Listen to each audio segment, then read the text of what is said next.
श्रीराम जय राम जय जय राम.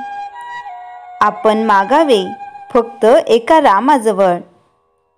आपल्या जीवनामधील प्रत्येक क्रिया ही रामाच्या करिता व्हावी. आपले जगणे देखील त्याच्या सेवेसाठी असावे. किंबहुना लहान मुलाला जशी आई, मोठ्या मुलाला जसा बाप, बाईला जसा प्रेमळ नवरा, मुनिमाला जसा सज्जन मालक, नोकराला जसा त्याचा स्वामी, एखाद्याला जसा विश्वासू मित्र, तसा रामरायाला प्रत्येकाला वाटला पाहिजे. तसा रामराया प्रत्येकाला वाटला पाहिजे. म्हणून प्रत्येकाने गोंदावल्यास यावे. भगवंताच्या अस्तित्वाची खरी जाणीव होऊन त्याच्या अनुसंधानामध्ये जीवनाचा प्रत्येक क्षण कसा घालवावा हे सगुणोपासनेशिवाय सामान्य स्त्री पुरुषाला समजणे अशक्य आहे. जगात घडून येणाऱ्या प्रत्येक गोष्टीमध्ये रामरायाची इच्छा काम करीत असल्याचे आपण जाणले पाहिजे. इतकेच नव्हे तर व्यवहारदृष्ट्या आपण योग्य प्रयत्न केल्यानंतर जे चांगले वाईट फळ मिळेल ते रामाच्या इच्छेनेच मिळते अशी श्रद्धा ठेवावी. अशी श्रद्धा ज्याच्यापाशी असते त्याला सुखदुःखाची बाधा होत नाही. सर्व काही राम करतो, खरे करते पण रामाचे हे नीट लक्षात आणून भगवंताकडे कर्तृत्व द्यावे आणि आपण मीपणाने नाही सेवावे. खरोखर आपल्या रामाला काय कमी आहे? आपण मागावे फक्त एका रामाजवळ. तो देईल अथवा न देईल, जे देईल त्यात समाधान मानावे. दुसऱ्या कोणाच्याही जवळ आपण कधी मागू नये.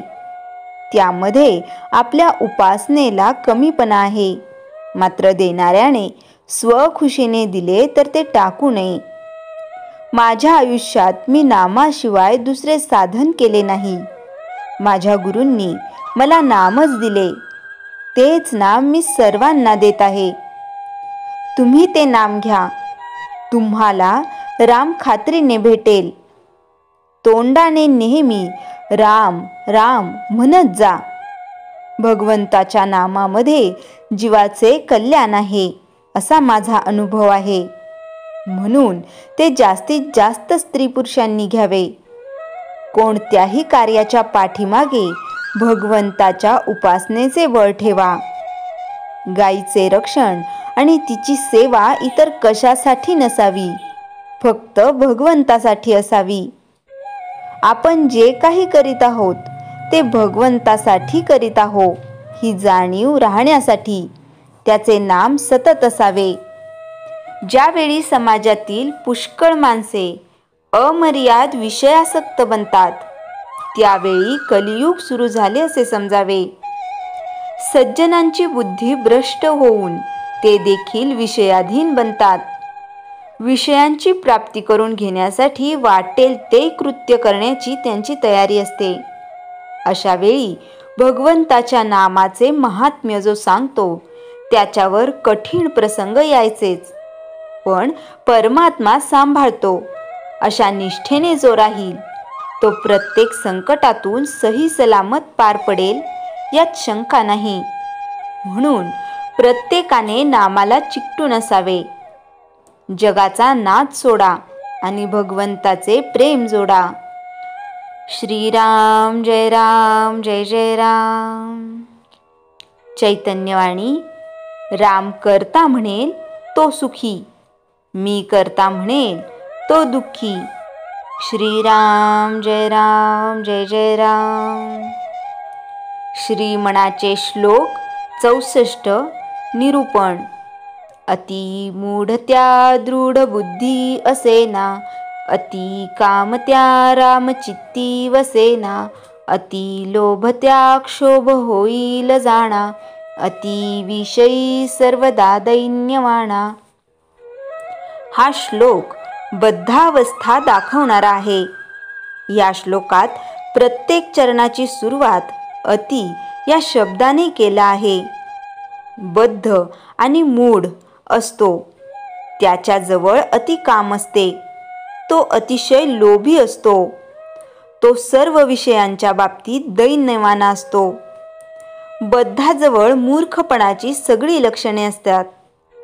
अतिमूर्खाची व्याख्या करताना समर्थ म्हणतात, परम मूर्खा माझी मूर्ख, जो संसारी मानी सुख. तो संसारात सुख मानत असल्यामुळे त्याच्याजवळ तमोगुणाचे प्राबल्य असते. त्यामुळे तो स्थिर बुद्धीचा नसतो. त्याची बुद्धी नुसती स्थिर नसते असे नाही, तर त्याची बुद्धी विपरीत असते. म्हणजे धर्माला ती अधर्म समजते. साहजिकच बुद्धीला स्थिरता नसते, निश्चितपणा नसतो. बुद्धीचा निश्चितपणा तेव्हाच येतो जेव्हा बुद्धीची खात्री पटते की एक ईश्वरच आहे की जो सर्वत्र आहे. तोच सगळ्या गोष्टींचे नियंत्रण करतो आहे. हा विचार फक्त पारमार्थिक बुद्धीतच दिसतो. अशी बुद्धी बद्धात दिसत नाही. कारण दुःखाला कारणीभूत असणाऱ्या या नश्वर संसाराला बद्ध खरा मानतो. या खऱ्या भासणाऱ्या संसारात मला हे हवे, मला ते हवे अशा वासना सतत निर्माण होत राहतात. वासना कामनेमध्ये रूपांतरित होतात. माणूस कामासक्त होतो. कामना पूर्ण झाल्या नाहीत तर त्याचे पर्यावसान क्रोधात होते. मग षड्रिपूच मागे लागतात. ज्याला कामाने जिंकले आहे त्याला राम कसा आठवणार? कारण जेथे काम असतो तेथे राम नसतो. जय जय रघुवीर समर्थ. श्रीराम जय राम जय जय राम. हार्ट अटॅक आणि श्री विठ्ठल. उभ्या महाराष्ट्रात श्री विठ्ठल पूजला जातो. श्री विठ्ठलाचे हात कटीवर म्हणजे कमरेवर आहेत. पंढरपुराची श्री विठ्ठलाची मूर्ती नीट बघितली तर हाताचे पंजे वरील बाजूस आहेत. नीट वैद्यकीय दृष्ट्या निरीक्षण केले तर उजवा तळहात लिव्हरवर आणि डावा तळहात स्प्लीनवर आहे. शरीराच्या चुंबकीय शास्त्राचा विचार करता उजवा तळहात म्हणजे दक्षिण ध्रुव आणि डावा तळहात म्हणजे उत्तर ध्रुव. पोटात गॅसेस होऊन ते छातीत जाऊ लागले की छातीत दुखायला लागते आणि त्यातूनच हार्ट अटॅक येण्याची शक्यता असते. अशा वेळी श्री विठ्ठलासारखे दोन्ही बरगड्याखाली हात ठेवल्यास गॅसेस लिव्हरकडे येतात आणि बाहेर पडतात. छातीत शिरत नाहीत. तसेच वार्ड व्हायब्रेशन थेरपीचा विचार करता ट आणि ठ ही अक्षरे अनुस्वार देऊन म्हटली की हार्टचे संरक्षण होते. आणि विठ्ठल म्हणताना ठ डबल आहे म्हणून छातीत दुखू लागले किंवा प्रेशर आले की विठ्ठल विठ्ठल म्हणावे, म्हणजे 5-10 मिनिटात रिलीफ मिळतो. हे सर्व श्री वैद्य यांच्याकडे चर्चा करताना समजले. श्री वैद्य यांचा प्रेस आहे.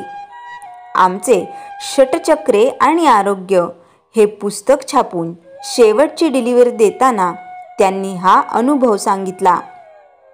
ते म्हणाले, जोशी साहेब, मागचाच अनुभव सांगतो. परवा रात्री 11 वाजता छातीत जबरदस्त दुखायला लागले. वैद्य यांची 5-7 वर्षांपूर्वी ओपन हार्ट सर्जरी झाली होती. बायको वा आईला सांगितले असते तर त्यांनी मला हॉस्पिटलमध्येच नेले असते. काही नाही, उठलो, बाल्कनीत गेलो आणि तुम्ही सांगता तसा श्री विठ्ठलासारखे दोन्ही बरगड्याखाली हात ठेवून उभा राहिलो आणि जय हरी विठ्ठल म्हणायला लागलो. 5 मिनिटात 2 जोरदार गॅसेस सुटले आणि छातीत दुखणे थांबले. नंतर पुन्हा छातीत दुखले नाही. तुम्हाला धन्यवाद. मी सातारच्या एका बाईंना छातीत दुखले तर ट आणि ठ ही अक्षरे अनुस्वार देऊन म्हणा असे सांगितले. त्या म्हणाल्या, ही अक्षरे लक्षात कशी राहणार? मी म्हणालो, विठ्ठल म्हणा. ही चर्चा तेथेच संपली. 2च दिवसांनी त्या बाईंच्या छातीत दुखले. त्यावेळी त्यांना आठवला तो त्या चर्चेतला विठ्ठल. नंतर नुसते विठ्ठल विठ्ठल म्हणू लागल्या आणि छातीत दुखणे थांबले. त्यांनी माझ्या मुलीला, ती सातारला असते, हा अनुभव फोन करून सांगितला. सासूबाईचा हार्ट अटॅक. त्या एका रात्री 1:30 वाजता सासूबाईंना छातीत खूप दुखते आहे म्हणून आम्हाला उठवले. त्यांना सर्वांगाला घाम आला होता म्हणून पंखा जोरात लावला होता. त्या पंख्याचा आम्हाला त्रास वाटत होता.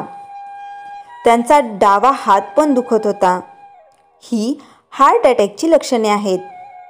मी त्यांच्या लिव्हरला चुंबकाचे दक्षिण ध्रुव आणि स्पिनला उत्तर ध्रुव लावले. त्यांना अपान वायू मुद्रा करायला सांगितली व तोंडाने जय हरी विठ्ठल असे जोर जोरात म्हणायला सांगितले. 15-20 मिनिटांनी घाम थांबला आणि त्यांनी पंखा बंद करण्यास सांगितले. डावा हात आणि छातीत दुखणे थांबले. रात्री 2 वाजता त्या व आम्ही सर्वजण झोपलो. त्या घाबरू नये म्हणून हा हार्ट अटॅक असल्याचे 4 दिवसांनी त्यांना सांगितले. महाराष्ट्रात आषाढ महिना हा भरपूर पावसा पाण्याचा, त्यामुळे पचनशक्ती मंदावते, गॅसेस होतात. म्हणून पंढरीची वारी म्हणजे श्री विठ्ठल नामाचा गजर. आमचे पूर्वज किती बुद्धिमान होते ते पहा. श्रीराम, श्रीकृष्ण, श्री विठ्ठल, श्री व्यंकटेश ही सर्व श्री विष्णूंचीच रूपे.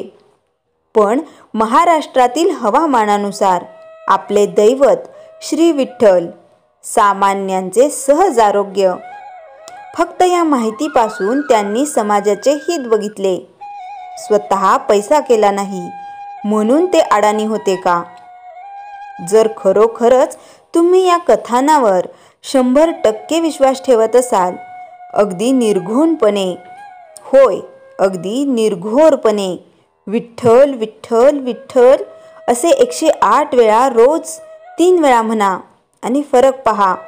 पुढच्या 45 दिवसात तुमचे कोलेस्ट्रॉल, हृदयाचे सर्व विकार गायब. औषध बिना पैशाचं आहे पण खूप गुणकारी आहे. आणि हो, अगदी तुम्ही नास्तिक असलात तरीही हे करूनच पहा. शेवटी लाख मोलाचा जीव वाचणे महत्त्वाचे. तेव्हा जेव्हा कधी कुणी गरजूंच्या अशी अवेळ येईल तेव्हा हा श्री विठ्ठल जप आठवणीने करूनच पहा बरं. बोला जय हरी विठ्ठल. संकलन डॉक्टर D.D. देशमुख, कामठेकर, पुणे. श्रीराम जय राम जय जय राम.